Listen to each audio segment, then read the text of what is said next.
So 3 years ago, I was a student at Gallaudet University, and via email, they sent out a campus-wide email for recruitment for a show that was supposed to be for MTV and TLC.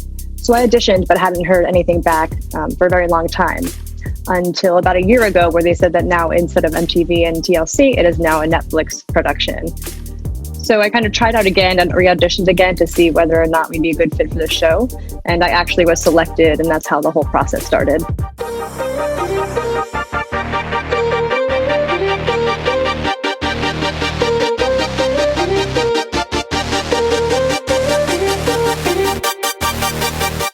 Thank you so much for tuning into this week's episode. Now it's time for my favorite segment, where we get to hear from you, our listeners, about your favorite fashion moments.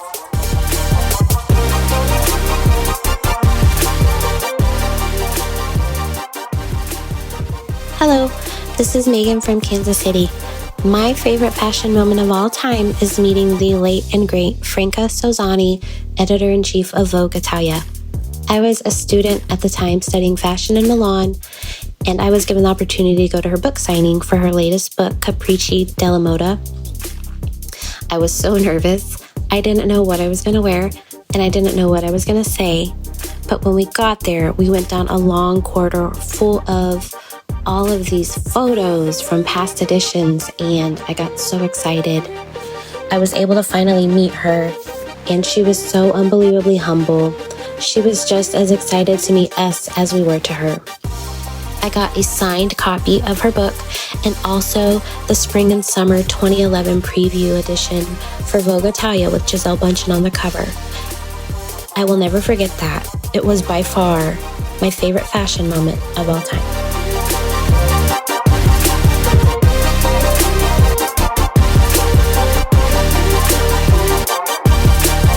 Cheyenna Clearbrook is one of the reality stars from the hit television series Deaf U on Netflix. The show follows a group of deaf students at Gallaudet University in Washington, D.C. as they navigate the complexities of college life. The show was in my queue for a few days, then I finally decided to take a look. I was immediately captivated and pulled in by the students' storylines, complete with dating drama, the quest for identity and acceptance, and the introduction to some of the elites within the deaf community. Cheyenna was my absolute favorite. I deeply connected to her story, and I love her style. She's a YouTuber with over 125,000 subscribers and does some pretty awesome fashion and beauty tutorials. After binging the series in less than 2 days with tears in my eyes, I reached out to Cheyenna on Instagram to see if she would be interested in becoming a guest on the podcast. And she said yes. I know that you all will love her as much as I do. And a major thanks to Ariana Sacante, our American Sign Language English interpreter, who made this conversation possible. Enjoy.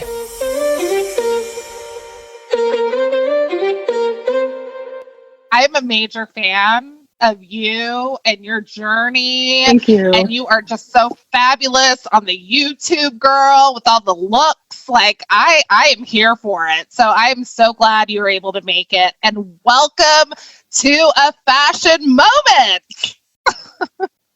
Thank you. I'm excited to be here. This will be fun. So, let's get started. Where are you from, and where did your love for style and fashion come from? So I grew up in Washington State, close to Seattle, and I've lived here essentially my whole entire life and consider myself a native Washingtonian.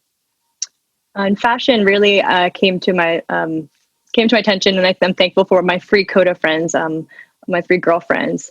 And back then it was very trendy with a lot of blouse colors.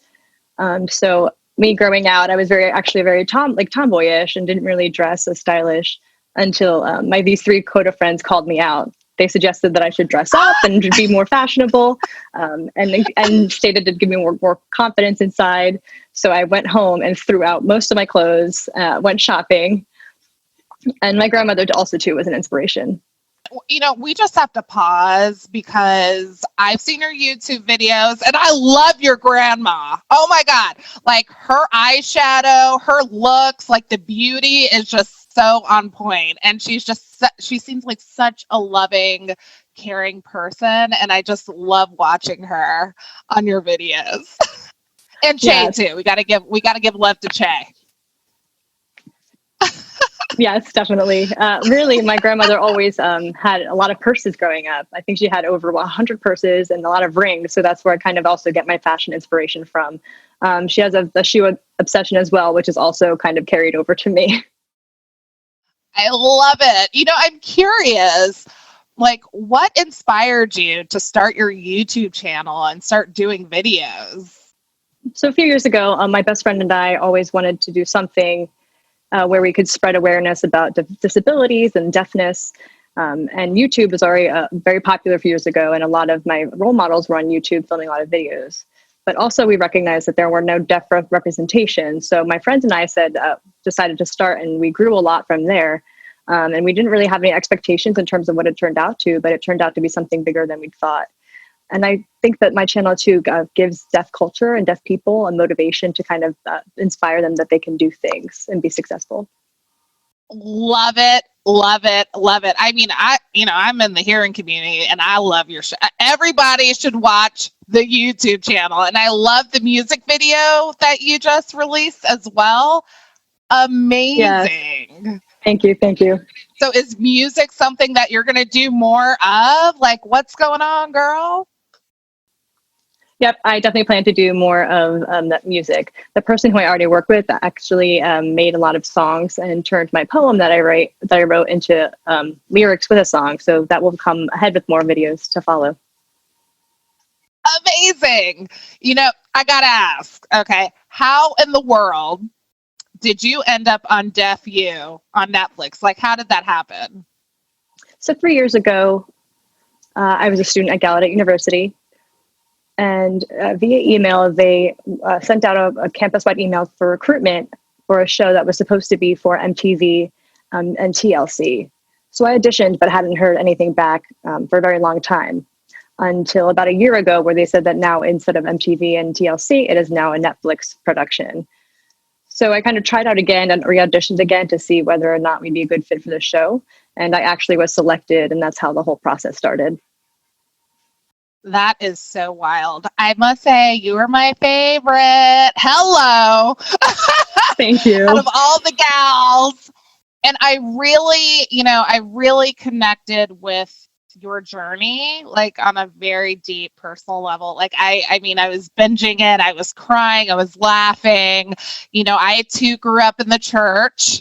I too am a survivor of, sexual abuse. And I too, saw some, or had some challenges in terms of figuring out where I fit in. I went to an all-white school, and then I went to an all-Black university at Howard University, which I'm sure you know of, because we're all the DMV. Yep, definitely.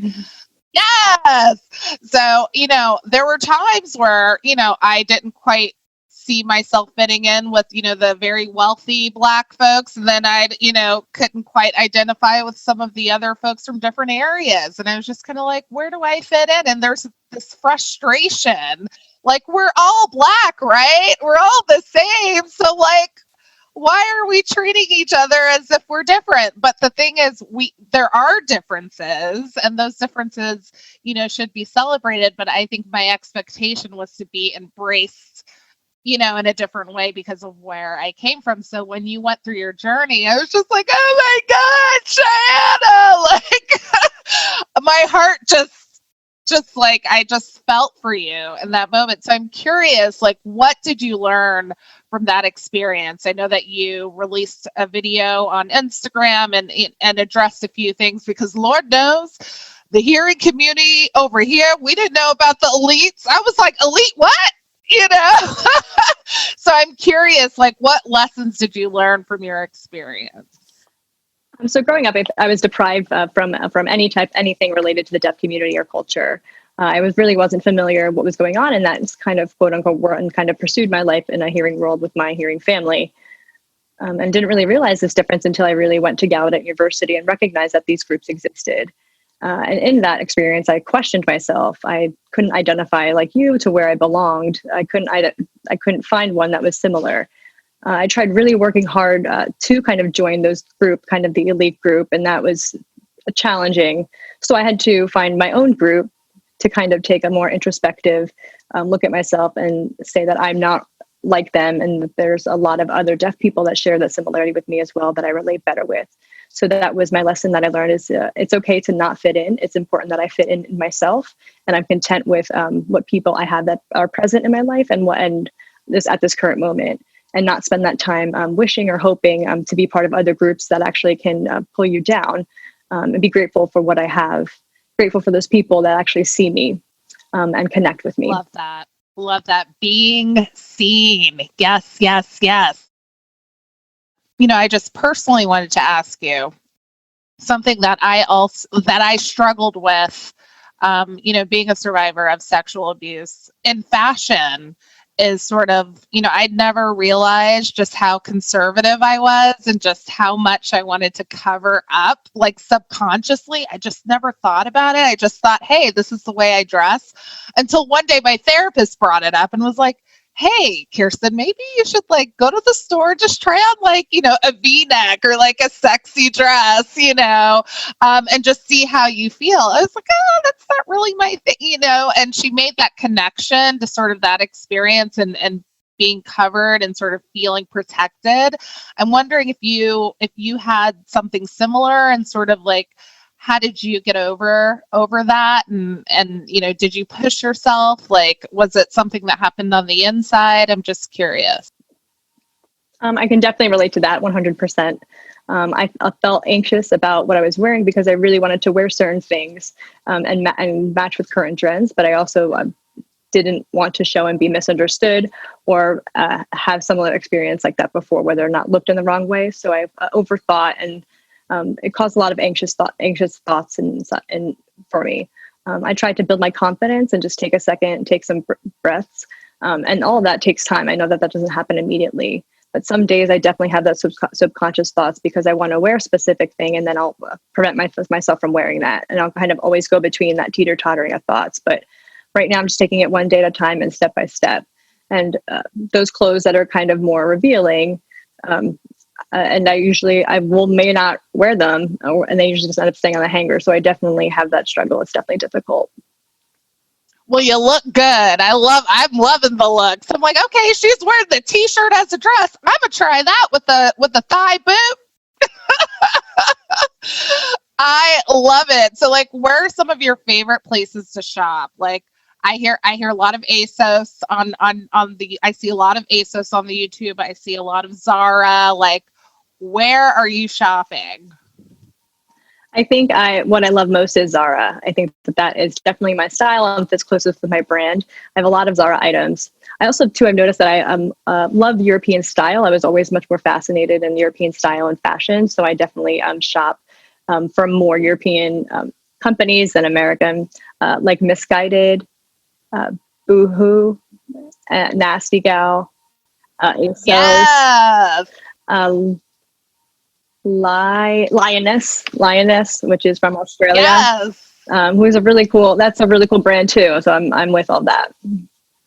Such a cool brand. I'm like all about it. By the way, everyone needs to watch her TED Talk. I loved it. I had to watch it a few times. Thank you. I thought it was so phenomenal. You mentioned in the talk that, one out of, 3,000? 1 in 3,000 children will be born deaf or hard of hearing. In the TED Talk, I'm sure the number might be a little different now. But you talk about some of the challenges that, or the misconceptions that people have of deaf people, and you're like, hello, we are people. The hearing is really like the only sort of thing separating like Exactly. the experience.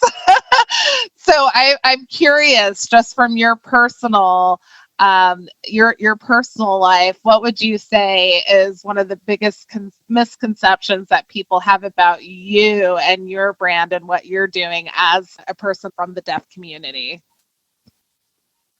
Often it's they don't realize that I can do these things, these specific things. They don't realize that I'm a smart person. They often have this misconception where I can't hold intelligent conversations or I'm not smart, but I can prove these things as I have done so. There's a lot of misconceptions that hearing people have, and I have to emphasize that I'm like you, and just because I can't hear, that's just put all that aside. I grew up and was mainstream, meaning I was deaf with hearing people. So I thought that I was the same, but they always looked at me differently. It wasn't until I grew up and realized that it was my deafness, which is what caused them to look at me differently. People are crazy, girl.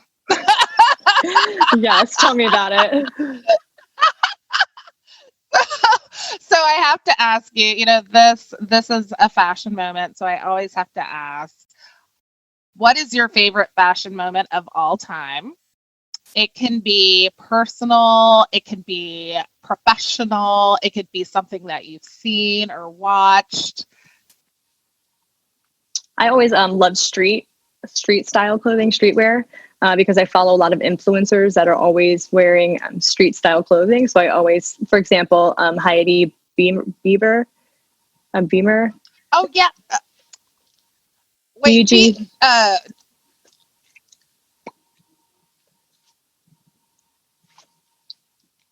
yeah. BIE Bieber, right. I think now they changed, that person had changed the last name, but something. Oh, okay. Something similar. Justin Bieber's wife, Haley. Oh, she's like, yeah. Haley, yep, yes, exactly, yes. Whenever I hear Bieber, I'm like, I'm a believer. I'm a believer too. So, and Haley is. Yeah, definitely. And it's funny because growing up, I always idolized Justin Bieber, and had many posters of him all around my room. It's kind of funny looking back at that now. You're making me feel old because, I'm like BSB, NSYNC, and, like Justin was like a little youngin' for me. Always had swag, though. Always had swag. So definitely, yeah. Wearing those purple pants. Yes, that's a very strong fashion moment in that sign as well, where it was very colorful and exciting. Definitely. You know what? I have to ask you, like, what was on the show? It was mentioned that in the deaf community, you have like a symbol, like for yourself, like you name yourself, like some way. Like, what is your name? This is my name sign, Cheyenne, which is kind of the sign for shiny by the eyes, and that's because my eyes are really blue. So that's why my name sign is Cheyenne. All deaf people have their own name sign, represents who they are, or could be. Not all deaf people have something that represents a characteristic trait. But some are kind of like this way, which means you have curly hair, indicating a curly hair, or some are this way, which laugh indicates laughing. So there's different representations in name signs, which is pretty cool. I love it. So what are you working on now? What's coming up, Cheyenna? I want to see more. I want to see spreads. I want to see more videos. I wanted to see some street style. Like, what's going on, girl? I think I have a lot of projects which take time to develop and move forward with. And I definitely need more motivation to post more and show more fashion. I definitely have some insecurities about that as well. Internally, I kind of will tell myself I can wear the XYZ, but then I challenge myself and asking, like, what's next is actually posting. No, I feel you on the content. I mean, it can be a lot to continually post. But what I will tell you, Cheyenna, is that you look good. You look great. keep posting. I'm watching. Our listeners are watching. Like, I am so thrilled to have you on the show. And I really thank you for sharing your journey. It really does mean a lot. And there's so many people out there who feel the way you feel. And you're just such a beautiful person. So you keep shining that light. Okay. And those elites out there, back up off of Cheyenna. Back up. We have your back. I appreciate that. We have Thank your you. back because you're such a beautiful person. And that's how we felt. Like I was on the phone with my friends. I know I DM'd you on Instagram like that night after I binged the whole season. And I was just like, you guys. And they were like, yeah, Cheyenna, like, that's my girl. That's my girl. So we're all rooting for you. And definitely can't wait to see what you do next. And you keep posting, girl. You keep posting. Yes, definitely. Thank you for that motivation. I appreciate it.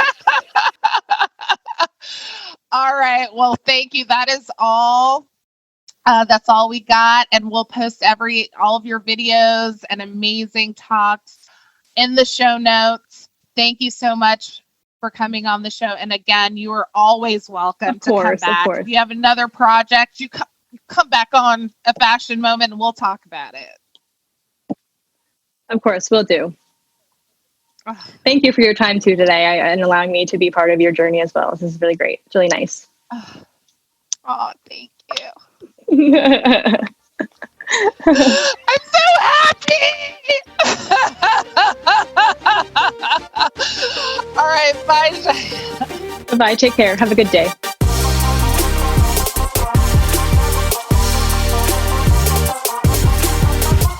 Thanks so much for joining me for this week of A Fashion Moment. If you like what you hear, we'd love for you to join our community of listeners and spread the word about the show. We also want to hear from you. Share your favorite fashion moments and dream guests with us by sending an audio clip or email to afashionmomentpodcast@gmail.com. Or you can tag us on Instagram at A Fashion Moment, and you could be featured on next week's episode. And don't forget to subscribe and leave us a review and let us know what you think. Until then, see you next time for another fashion moment. Podcast production by Rebecca Rashid and John Taylor Williams. Digital media production by Megan Porras. This recording carries a Creative Commons 4.0 international license. Thanks to Patrick Patricios for their song, Hot Coffee.